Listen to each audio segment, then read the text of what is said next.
Hi, welcome to the Freeman Conversations. Thank you very much for joining us today. I'm Joe Berthalto, the online editor of the Freeman, and we're very happy that we are able to pull him out of his very busy schedule, no less than the 7th placer in the September 2017 Physician Licensure Examination. Please welcome to the Freeman Conversations, Mark Adrian Yano. From the Cebu Institute of Medicine, that's the medical school of Veles College. Mark, thank you so much for joining us today, and congratulations once again for making Cebu proud. But before we talk to Mark today, we'd like to, of course, say thank you first and foremost to the Catholic Archdiocese Mass Media Awards, Catholic Archdiocese, Cebu Archdiocese and Mass Media Awards, or CAMA 2017, for giving us the awards this year. Our sister publication, Banat News, won Best in Editorial.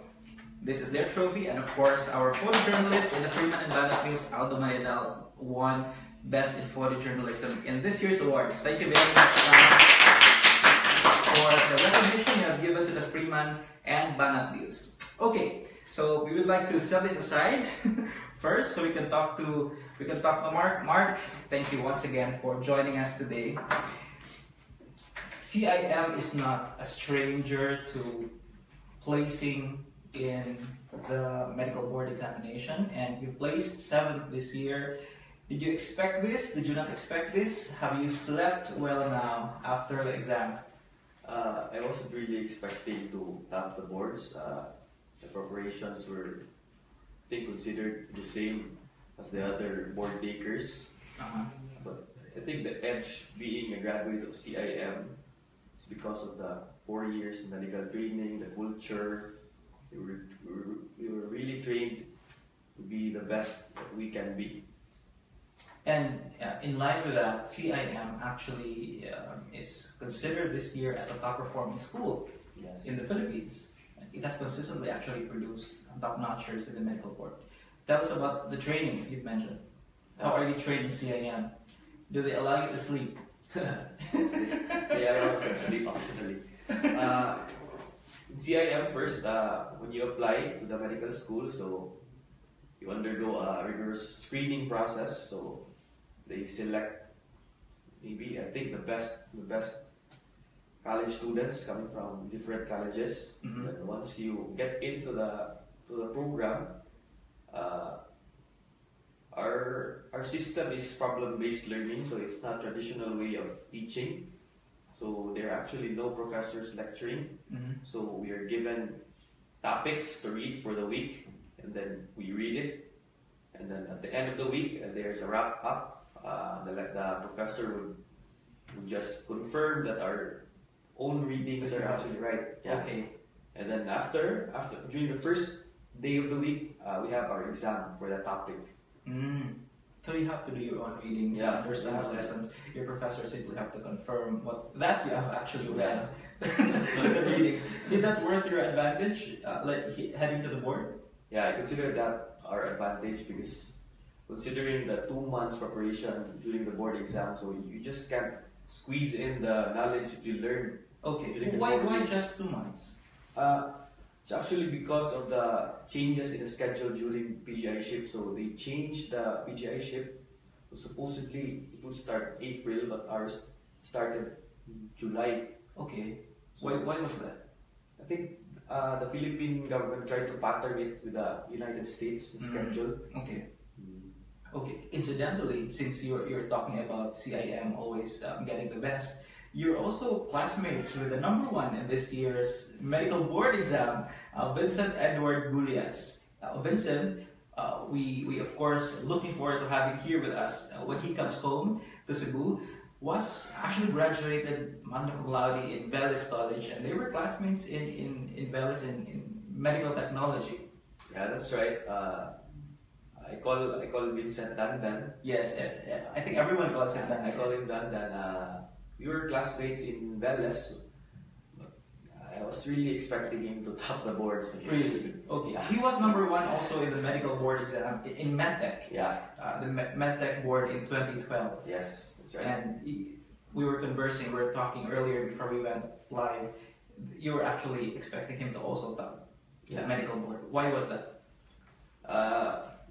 I was expecting Dana to top because I knew him during my medtech years. He was really focused during exams. He always topped our exams, very hard exams in Veles. And then during the review period in medical board exam, we heard news that London was always stopping the review classes. So we're really thinking he would top the boards. But I'm sure you also excelled yourself in medical school. Yeah. I graduated cum laude in CIM also. Yeah. Number 2 in our batch. It's not easy to graduate cum laude in medical school. I think it's quite hard. You were number 2 in your batch. Yes. But you never expected you'd place in the medical board? Before the board exam, I was quite expecting to maybe land in top 10, but after the board exams, I thought the board exam was really hard. How many exams do you have for the medical board?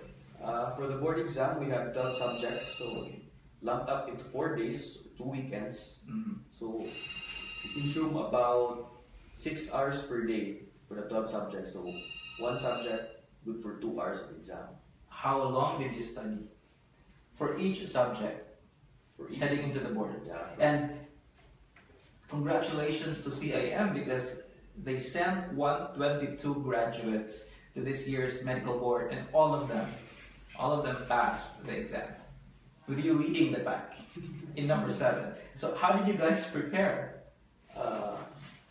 Some of us were doing self-review, others went to review centers, so we're actually very different. But for me, having prepared the board exam by self-review, so we just made a schedule. We plotted a schedule for 2 months, and then we divided for every 3 days, we would tackle one subject for 3 days, and then the next 3 days another subject until we finished all the 12 subjects. Then read it again. How long do you study for every day? Every day, my schedule was to wake up at around 8 a.m. Okay. And then sleep at 12 midnight. Okay, that's a life. That's a life that really needs commitment. 2 months before the exam. For 2 months, that was your life. Yeah. And where were you when you learned that you placed 7th in the exam? Who told you about it? I was in my dorm. My younger brother called me up around 9 p.m. Yeah. So he called me up. I was about to watch a movie na. Since actually the results were delayed. Okay. We were expecting it to come out Tuesday. Then Wednesday, still none. Then Thursday, wala. Then up until Friday, we were about to okay, maybe this would come out Monday. And then my brother called me up. I placed. So you didn't expect it to come out last Friday? Yes, I didn't really expect it. Okay, so how did you react when your brother informed you about it? I was shocked. You were shocked. But of course, I'm sure you were not shocked that you passed. But placing 7, that was what shocked you. I think topping the board is already a blessing. I prayed just to pass for my parents, just to pay for their sacrifice, both financially, my support. Topping the boards was just icing on the cake. And as you mentioned earlier, before we went live, you are actually not from Cebu, you are from Mindanao. Yes. Where in Mindanao?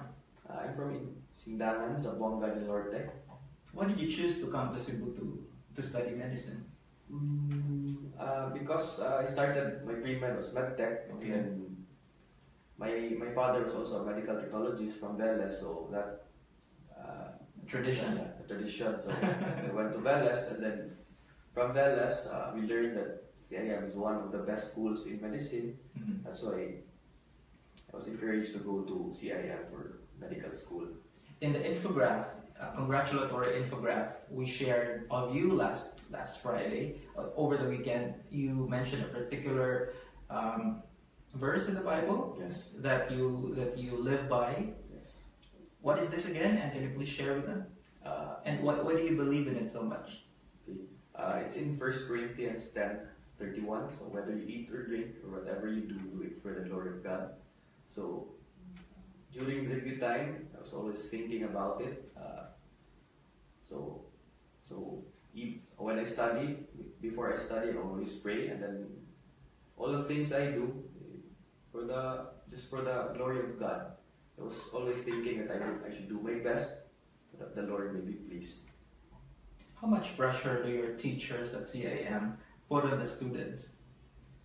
Before the exam, I was very pressured because I was studying at school. Yeah. Do they tell you, hey, we have a history of really making it good in the board exam?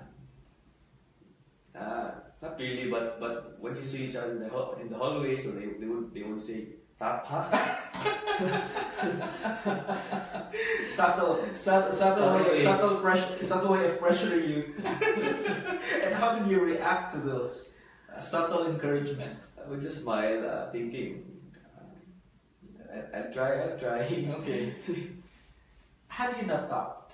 Did you aim to? I know you mentioned earlier you did not expect that you top, but at the back of your mind, did you ever aim to top the board? Yeah, I aimed topping the board before the board exam. Before the board exam happened, so I was really aiming to top the board. But after the second set of exams, the clinical subjects, we took it. I knew at the back of my mind maybe this is not for me to top. Because it was very, really difficult. Okay. So I didn't expect it to top. How long is the exam in each day? Each day, so we start at... These are 2 Sundays, right? Two weekends. 2 weekends. Saturday, Sunday. So we start at 8 a.m. and then we finish at 4 p.m. That's how long the exam is. Okay, so after the second... Yeah, after the second set. After the first set, after the first weekend, I was quite confident that the exam was quite okay. Mm-hmm. After the second set of exams... What did you have on the first weekend? The first weekend we had the basic subjects, biochemistry, anatomy, microbiology, pathology, physiology, and legal medicine. Mm-hmm. After that set of exams, I was quite confident that I would pass. Not really top, but maybe pass. And then after the second set of exams, I began doubting myself. Can I pass this exam? Why? What did you have in the second? In the second exam, we started with pharmacology, which is very, very hard. Okay. Did you also find it hard while you were in school? Not really. Pharmacology during medical school was quite objective. If you know the drugs, if you know the different mechanisms of action, you'd answer the question. But in the board exam, the line of questioning was not really expected. They were asking so many detailed questions. Okay. Yeah, so you weren't expecting any more. Yeah. Second. But apparently you were wrong with your expectations. Because you actually did very, very well. So what's next now that you've passed the examination? What's the next step? The next step, I'm planning to take up internal medicine. Mm-hmm. So as a residency. So it would hopefully take me about 3 years to finish. And then after that, I'm planning to subspecialize in infectious diseases. Okay, let's take that one by one. Why did you choose? Why are you choosing internal med? And please explain a little bit to our viewers what internal med is. Okay. Internal medicine is a residency program. It deals with adult medicine, so it deals with diseases in adults. So different kinds of diseases, diabetes, hypertension, infectious diseases. So it's a very broad faction in medicine. And I chose internal medicine since I think it is actually the branch of medicine that I can help the most my parents. So my parents are actually in their 50s, okay, late 60s. So I was thinking to be able to give back to my parents, look out for, I would take up internal medicine. Okay, and your decision to subspecialize? And then my decision to subspecialize, of course, stems from the rampant HIV cases nowadays, especially in Cebu, in the Philippines. Yeah. So that will take you 6 years to do both. 6 years. Okay. 6 and more. Six Because and you have to take the diplomate exams after the residency and another. There's another exam. Yeah. Okay, is this after your first residency or? After the first 3 years, so the IM residency, you have to take the diplomate exams, written and oral exams. Mm-hmm. Then if you pass, so you can go for specialization in infectious diseases. Okay. And then after that, you have to take another exam to be able to be accredited. Wow. So that's practically like almost a decade more of studying and studying further for you before you can actually practice. But in your residency, can you practice at the same time already, or is that purely studying? During residency program, we're actually like an employee to the hospital. So we have salary, but you're under the hospital training. So you train as well as you treat patients. Okay, so there is actually hands-on already. Okay. For the benefit of those who might not have, who might have very little idea of the technical aspects of your profession. Okay, let's go to some serious questions. that was just the first part, but let's go to more serious questions. In relation to your statement earlier that you want to specialize in internal med and some specialize in infectious diseases, we'd like to know what health issue do you think that you feel strongly about? The health issue now that I feel strongly about is really about HIV. I've read the latest statistics from the DOH. We have actually 26 new cases of HIV per day. So that's in the whole country. Yeah, that's in the whole country, but that's considered to be, I think, an epidemic. Okay, and these are just the ones that were reported, right? Yeah. This does not include, the number does not include those who may not have been reported. I think the number would go up if you include the untested HIV positive patients. Okay. Why do you feel strongly about this one? I think it's actually because HIV, I think the spread of HIV can be prevented with proper education, safe sexual practices. Okay. And then the effect of HIV is very, very drastic, since once you get HIV, the virus spreads to your body and it attacks your immune system. And then eventually the patient would lead to AIDS. That's acquired immunodeficiency syndrome. And then the patient would succumb to death, even at a very early age. Yes, and many of those affected by this one are the young people. Our generation. Majority of the age group that are affected with AIDS are in between 20s to 30s.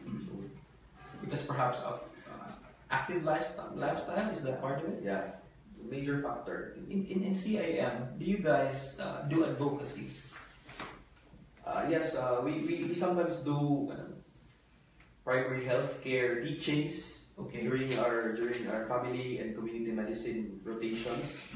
So we teach about safe sexual practices and then everything that deals with it. Okay. If you want to join in the conversation, please post your comments or questions so we can ask them to our guests today. Okay, what do you think, aside from, well, you feel very strongly about HIV and AIDS, is this also the same health issue that you think the government should address or look into? Yeah, I think it's the same. I think the government really needs to look into it. I think they're quite doing. They're actually researching, because during my internship I rotated as City Health, and then they're actually very, very active in trying to implement programs, health education, not only in the schools but in workplaces. Trying to educate the people about how to prevent AIDS, HIV, the spread of HIV.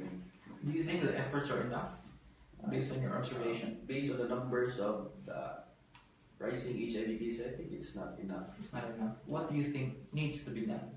I think just what I said earlier, it's actually education. So we need to educate not only the students in schools but also in the workplaces, because I think other sources of HIV comes from various workplaces. Money is an important factor in information drive or initiatives by government. Do you think the government should allocate more funds for this one? Yes, I think so. Okay. There were also talks that the government will, if I'm not, correct me if I'm wrong, but medicines for those with HIV are for free. Yeah. They can get for free. But there were talks that the government will stop subsidizing this one. What do you think of that? I think it's, for me, I think it's not right stopping the free medications for HIV, because although the medicines for HIV are not really cured, yes, but they tend to stop the multiplication of the virus. Yeah. And then it would really help in prolonging the life of an individual. And sometimes I can actually help prevent the spread of virus from the mother to a child, vertical transmission. Okay. And I heard that the medicines are quite expensive Yeah, if you buy them. it's really expensive. Yeah.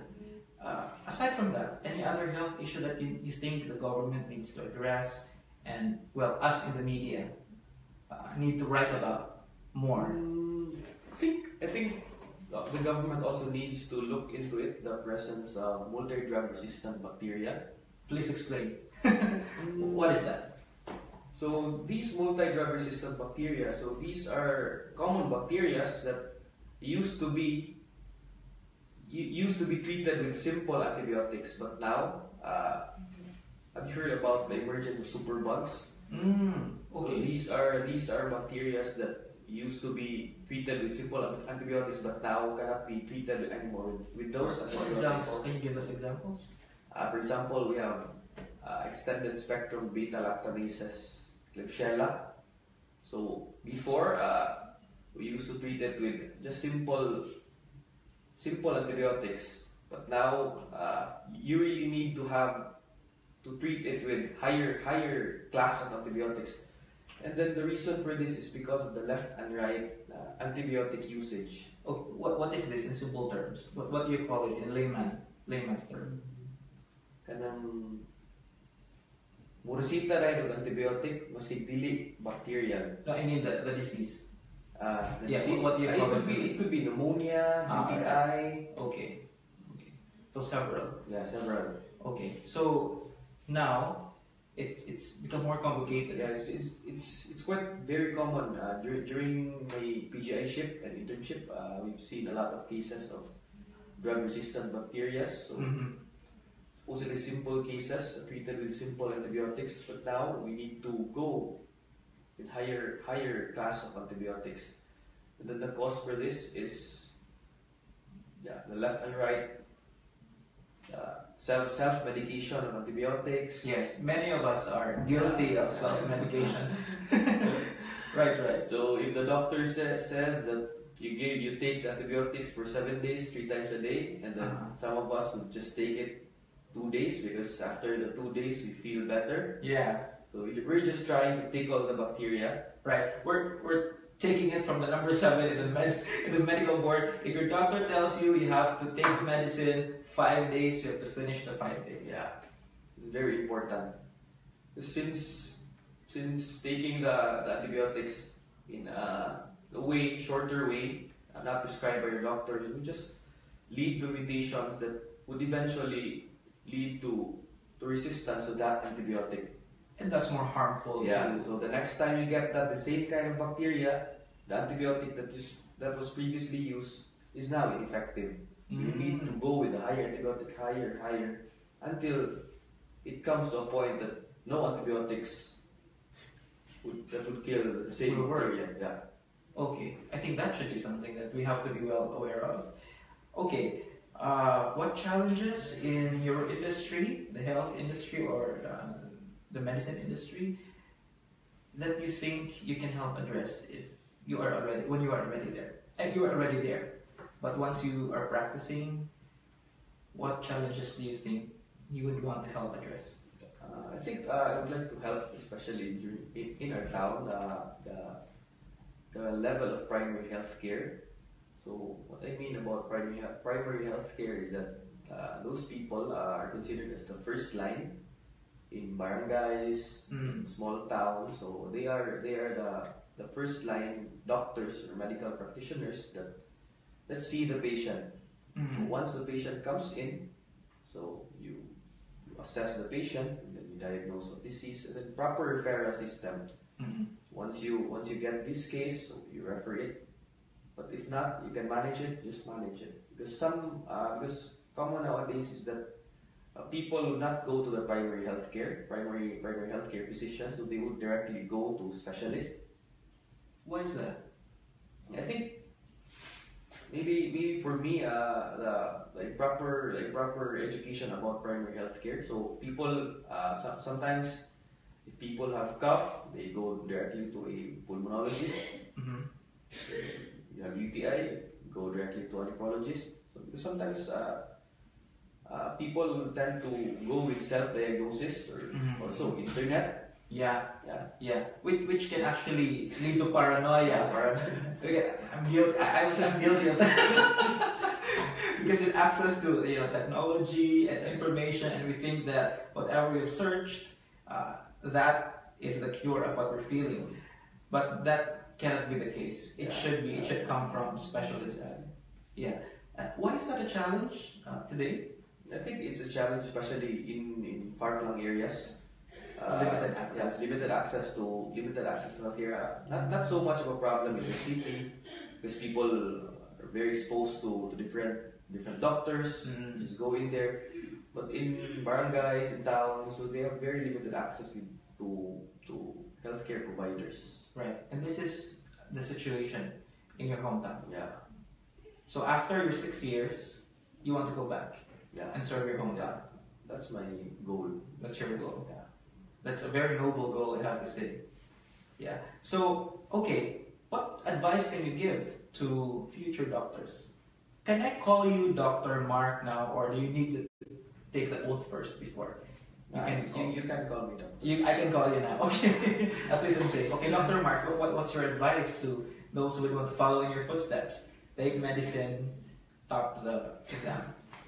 For those planning to take up medicine or who are taking medicine, just hard work, perseverance, and prayers. So because these courses actually take so much of our time, so we can attend special occasions in the family. We have to sacrifice so much, but this is for the betterment of our country and of course for our fellow Filipinos future.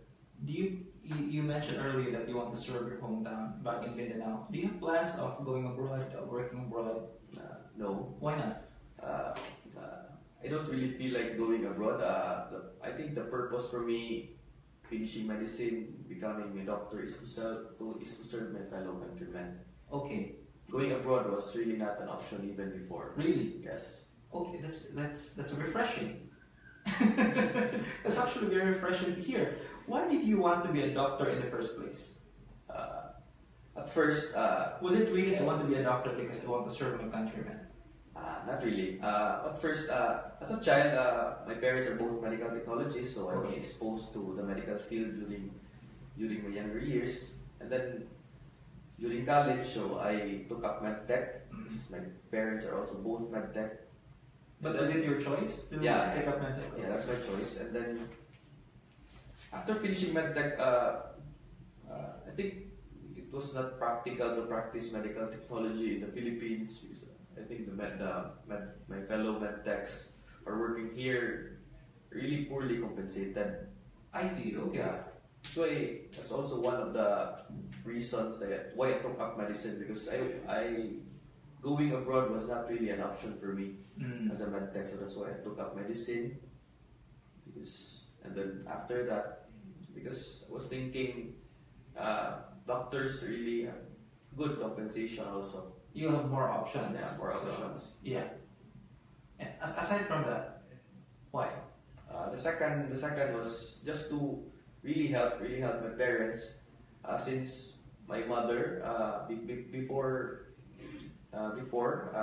she wanted to take up medicine, but because of financial problems during their time, she couldn't make it. That's why it was also my goal to finish what she could not finish. Living her dream forward. Yeah. I'm sure she's very, very proud of you right now. Yes. Okay. Any pressure from the family? No. Ever since day one, they have been there for me. No pressures.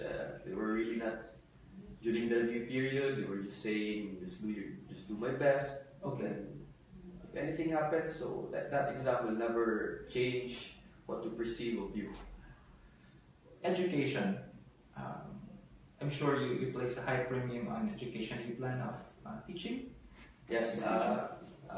One of my other goals after finishing my training is to go teach also in CIM as a CIM instructor. Are they starting to get you now? Hopefully. Yeah. What do you plan to teach there? I'm planning to teach, maybe if given the chance, biochemistry. Biochemistry. Yes. Why that subject? It's one of my favorite subjects in medicine ever since first year medicine. Why? It's just interesting and how the chemical processes in the body works. Okay. Do you think we have more than enough doctors, or do you think we need more? I think for now we need more doctors. Maybe we can say we have enough doctors in the city, but in the barangays, especially in our place, okay, very few doctors. In far-flung rural areas. Rural areas. How do you think we can encourage doctors, especially those with specializations, to actually serve in rural communities, to bring them there? How do you think we can do that? I think it's really hard to convince established doctors who have good practice in the city to go back. Yeah. So that's why I think it actually starts before that. Most of the practitioners and specialists that practice in far-flung areas are actually from that area. So they would take time in a week, maybe 3 times a week, to go back to the area and serve, then go back to the city again for practice. What's your plan now? When do you have to start your residency?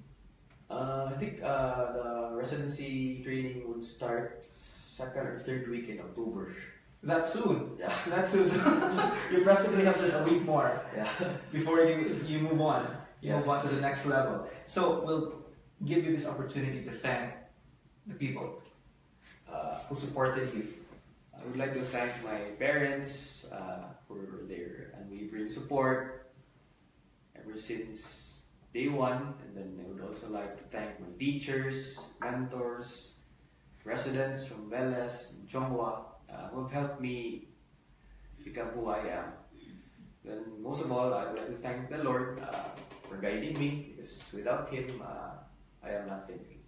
What's your religion, by the way? Protestant. Protestant. Okay. You can also thank those who pressured you. At CIM and your fellow new doctors. Shout out. Words to them. Yeah. I would also like to thank my fellow reviewers, especially at CIM. Thank you for pressuring me.